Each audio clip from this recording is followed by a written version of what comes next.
All right, everyone, welcome back to part 3 in my series, taking a look at what the Coca-Cola company is telling its employees in their official internal employee allyship guidebook. Now, if you have just landed on this video and you have not seen the first 2 videos, you may just want to go back and give them a watch. I've got a playlist set up with the first 2 so that you can go and see what we've done up until this point. Essentially, what we're doing is we're going through this allyship guidebook that was created by the Coca-Cola company. Apparently, I have a spy that works there that sent it to me and wanted me to do some analysis on it as an organizational psychologist. So for those of you who don't know, my background is that I do have a PhD in psychology focusing on industrial organizational psychology. I have worked with clients all over the world to help create better working environments, more fulfilling experiences, and to make their employees more productive. And so that is the lens that I am looking at this information through. So far, we have analyzed the first 2 parts of this guidebook, which is essentially the introduction to it and really what it means to be an ally according to the Coca-Cola company. We've also looked at understanding systemic racism. Now, we are moving into what is probably my favorite part of the entire guidebook, which is the uncomfortable questions, FAQ.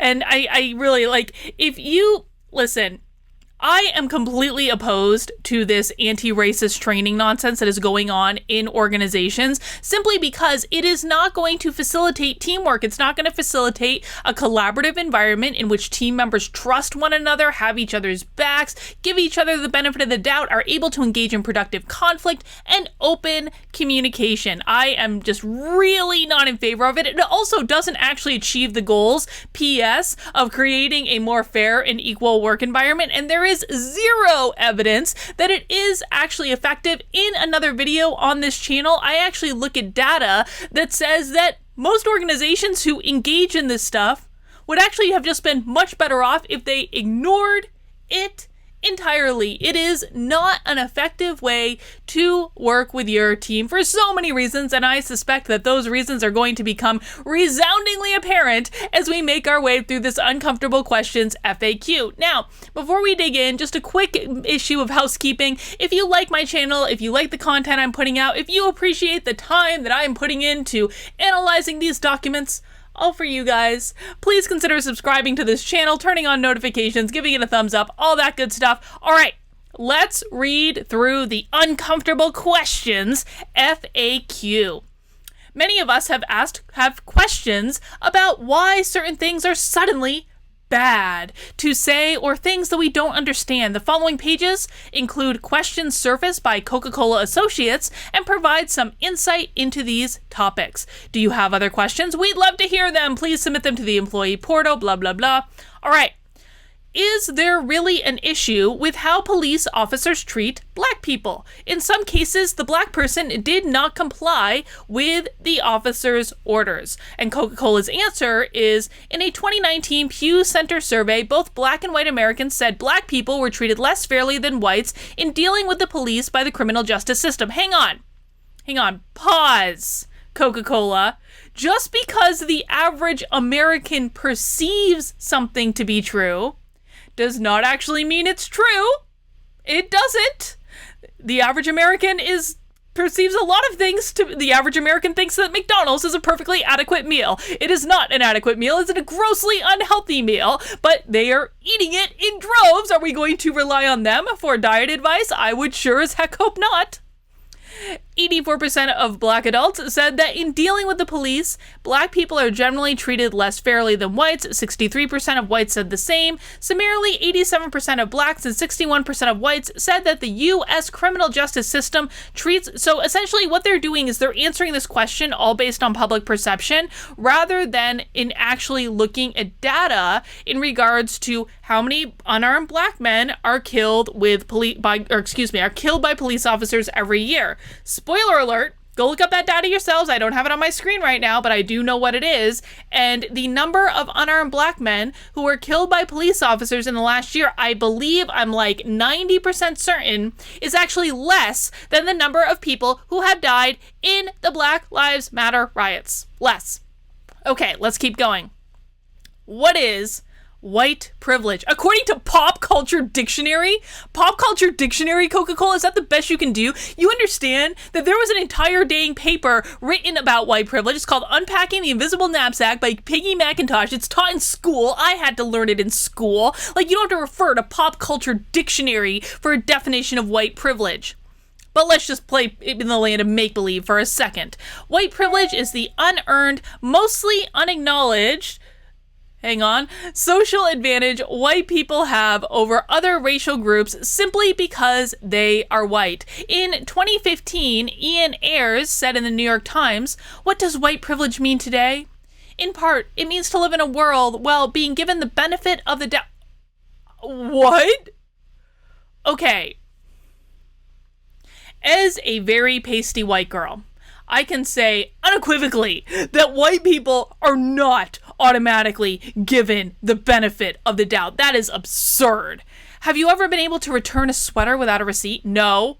Has an employee ever let you into a store after closing time? No. Did a car dealership take a little off their sticker price when you asked? No. Well, okay. No, you know when they took it off the sticker price? When I said, no, thank you, walked off the lot, and then they called me less than an hour later to say, hang on, come back, get the car. When was the last time you received service with a smile? Well, certainly not at the airports that I've been in lately, I'll tell you that. White people don't ask for privilege and most often aren't even aware they have it, but it's a real thing. That is the most lazy answer to white privilege that I've ever seen in my life. Do better, Coca-Cola, for real. Why is all lives matter not acceptable? Watch this video for some insight. Less than 2 minutes. We're not going to watch the video. And if you don't watch, here's what she says. Aha, they know people are lazy and are not going to watch the video. Black Lives Matter doesn't mean that Black Lives Matter more than others. It means they matter as much as others, as so eloquently explained in the video that we're not going to watch. When firefighters spray water on a burning home, the neighbors don't ask why they don't get water on. That's the video Dude, come on. Right now, Black lives are on fire. For all lives to matter, the movement calls on everyone to value Black lives to make the statement true. Okay. So many things to say, but I'm just going to keep going. Why is it not good to be colorblind? Now, before I even read this answer, pause.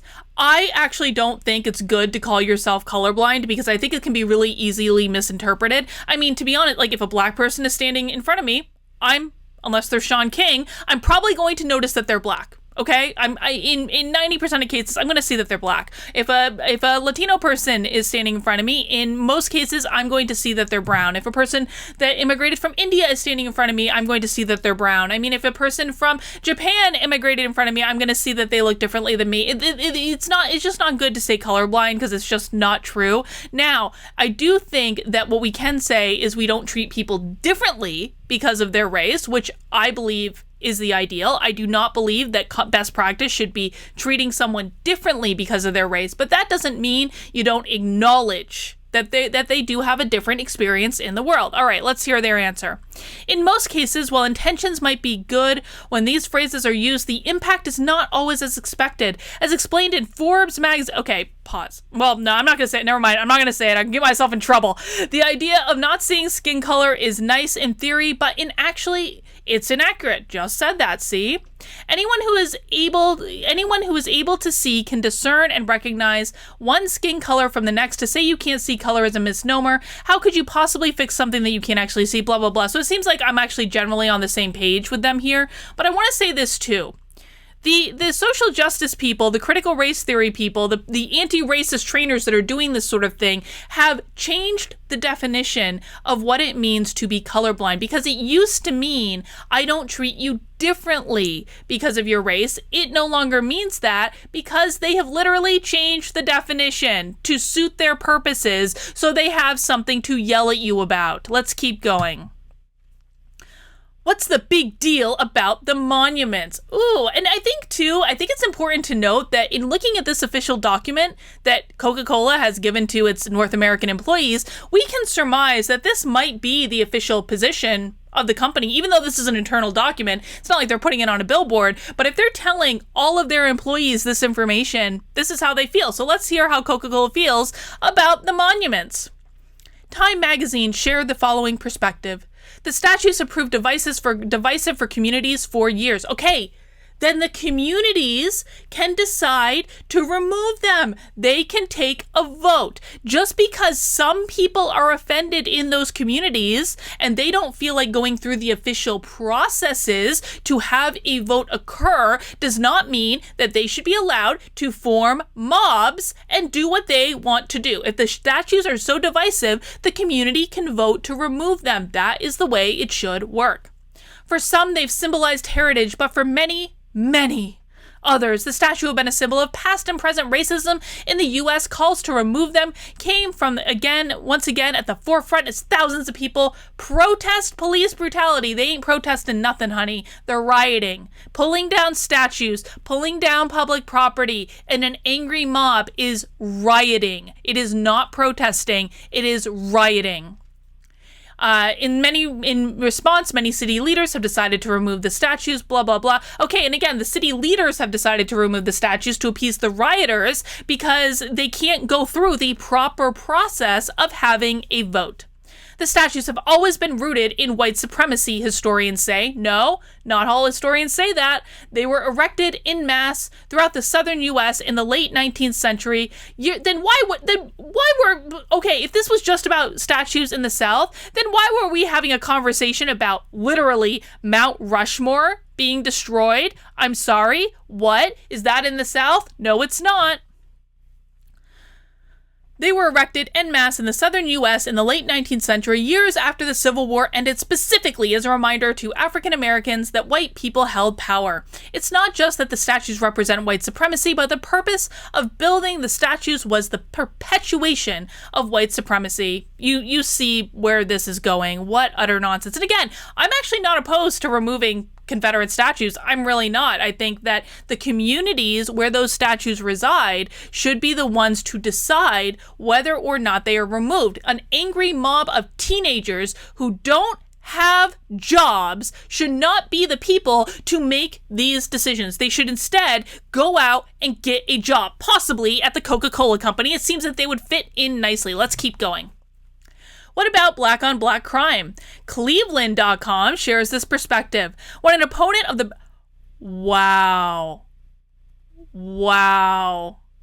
When an opponent of Black Lives Matter talks about blacks killing blacks, it's almost always to deflect attention from police brutality, as if one issue makes the other more acceptable. Okay, you know what? I will agree with that last sentence. One issue does not make the other more acceptable. You can actually deal with two problems at once, but wow, way to deflect from the actual question. When someone commits an act of terrorism in the United States, which rightfully leads to anger and sadness, no one asks, well, what about how many Americans kill other Americans every year? Because that would be crazy, now wouldn't it? This is an official document. But by all means, let's talk about black on black crime. You've probably heard a statistic like this before. The majority of black people murdered or killed by other black people. True. That's true, but also misleading. The overwhelming majority of white murder victims each year are killed by white assailants. When's the last time you heard the term white on white crime? I mean, I guess fair point if that's actually true. I don't know that I don't know either way. Okay. I don't know either way. I have not seen data on that particular thing, so I'm not making a judgment either way. Maybe, maybe not. I mean, I guess that's probably true. But again, it's completely deflecting from the actual question that was asked. Why would anyone be in favor of defunding the police? So is this about to say that Coca-Cola is in favor of defunding the police? In What Does Defund the Police Mean and Does It Have Merit? The Brookings Institute offers this explanation. Defunding the police means reallocating or redirecting funding away from the police department to other government agencies funded by the local municipality. That's it. It's that simple. Defund does not mean abolish policing. In fact, Coca-Cola... Okay, they talk about Minneapolis. I've jumped the gun. Hang on. And even some who say abolish do not necessarily mean to do away with law enforcement altogether. Rather, what they want to see are the rotten trees of policing chopped down and fresh roots planted anew. Camden, New Jersey is a good example. Nearly a decade ago, Camden disbanded, abolished its police force, and dissolved its local police union. This approach seems to be what Minneapolis will do in some form, though the nuances are important. No, that's not what Minneapolis is doing. No. That's not what they're doing at all. That is completely and totally wrong. Different from abolishing and starting anew, defunding the police highlights fiscal response. Okay. You can fix two problems at once. I am not opposed to making investments in social services that are going to help communities. I am also not opposed to dramatic reform in the police department. Those are fine. But defunding and abolishing the police are not going to achieve either of those goals. It is not going to work that way. And Coca-Cola, I mean, I suspect that you guys actually work and do deliveries and things like that in neighborhoods with very high crime rates. Who are you going to call when your car, when like the people doing these deliveries get attacked and robbed? I mean, what is your plan there? Are you like, what are you planning to do for the employees that work for you that are making deliveries in these areas if the police get abolished? I think that that's a very fair question, particularly for those employees to ask that are being forced to do this. Let's keep going. Why is it okay for Black people to use the N word? This is an employee document. This is an employee document. This is completely inappropriate. In fact, I mean, this actually boggles my mind that this is okay. Whatever. Let's keep going. Who gets to use the N-word? Maneater explains. Black people have reclaimed the word in modern times, using it as a softer ending rather than a harder ER that was. Okay, fine. So they're saying that they've changed the definition of the word. I frankly find the N-word to be an abhorrent word. I don't particularly want to engage with this particular question. And I suspect that Coca-Cola's employees might be offended by that particular answer, or at least some of them. Oh, I love this. What should I say if I encounter racism? From the National Museum of African American History and Culture, a commitment to being anti-racist manifests in our choices. When we encounter interpersonal racism, whether obvious or covert, there are always ways to respond and interrupt it. Asking questions is a powerful tool to seek clarity and offer a new perspective. Below are some suggestions to use in conversations when racist behavior occurs. Notice they haven't actually defined racist behavior, but okay, let's check these out. Seek clarity. Tell me more about blank. Offer an alternative perspective. Have you ever considered blank? Speak your truth. I don't see it that way. I see it as blank. Find common ground. We don't agree on blank, but we can agree on blank. Give yourself the time and space you need. Could we revisit the conversation about blank tomorrow? Set boundaries. Please do not say blank again to me or around me. Okay, so I want to say this. I actually think that these clarifying questions are good in general circumstances. I actually really do. I think that, so let's just take the question of racism out of it for a second, like put that over there, because this has nothing to do with racism. There's nothing to do with it. What these questions are about, how do we have productive interpersonal conversations with people that we work with? And, you know, I think that seeking clarity, offering alternative perspectives, speaking your truth, finding ground, setting boundaries, giving time and space, these are all actually good things, especially if you're working with people who are, you know, getting on your nerves a little bit. It's okay to do these things, or making sure you have a common understanding of what's being discussed. So I actually think that this list of suggestions is pretty great, to be honest, but it has nothing to do with calling out racism in the work environment, out of the work environment. I mean, I'm very confused about where Coca-Cola is actually targeting this document for. Are they trying to train people how to act in the work environment, or are they trying to train little activists outside of the work environment? In which case, Coca-Cola, it's none of your business what people do on their own time. Not your business. All right? Okay, guys, that is all we have for the uncomfortable questions FAQ. I'm going to do the manager tools in the next one, and we're also going to look at this glossary of terms in the next video as well. So tune into part 4 for that. Hopefully sometime this week, I will get that up and running. And yeah, that's all I've got. I hope you're enjoying it so far. I find this stuff to be fascinating, to actually look at what companies are giving their employees and how mind-boggling it is that these anti-racist things they've gotten their tentacles into absolutely everything, like aliens from outer space invading and making people into pod people. I just think it's fascinating and terrifying, and if I don't laugh, then it's gonna make me cry. And so I have to find a way to laugh and mock it and make fun of it because it's really all I can do. All right. Okay, that's all I got for right now, guys. I'll see you soon.